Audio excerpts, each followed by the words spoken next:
ලක්ෂ 6ට ඉතාලියානු ක්‍රමයක් කියන්නද? Hi guys, I thought of doing this video in Sinhala. Well, this is not a promotion video. 90% chances තියෙනවා visa එක වදින්න documents ටික perfect නම්. ඉතුරු 10% එක ඉතින් you know bad luck. මං ඉතාලියා මගේ ඩිග්‍රී එක ඉවර කරා. Unicamplus University රෝම් වල. දවසක් මම TikTok scroll කරගෙන ඉන්නකොට වීඩියෝ එකක් pop up වුණා. ලක්ෂ 6ට ඉතාලියානු ක්‍රමයක්. නම්බර් එකට contact කරා. හර්ෂද කියලා ගෝල් කෙනෙක් කතා කරේ. Really helpful and also එයත් අපේ university Nice. අඩුම A levels කරලා තියෙන්න ඕනේ English reputed qualification එකක් තියෙන්න ඕනේ. ලක්ෂ 6ක් තියෙන්නේ university payment එක. ඒ නැතුව ඔයාට expenses තියෙනවා.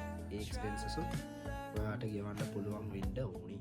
one last thing ඔයාලට ඉටලියෙන් අයිඩියා එකක් තිබ්බනම් හොඳට ඉටලියෙන් ඉගෙන ගන්න ළමයි ඒක ඔයාලගේ හොඳට කියන්නේ contact කරගන්න උඩ එයාලගේ contact number එක දාලා තියෙනවා and Instagram page jail for global contact කරගෙන ඉටලියෙන්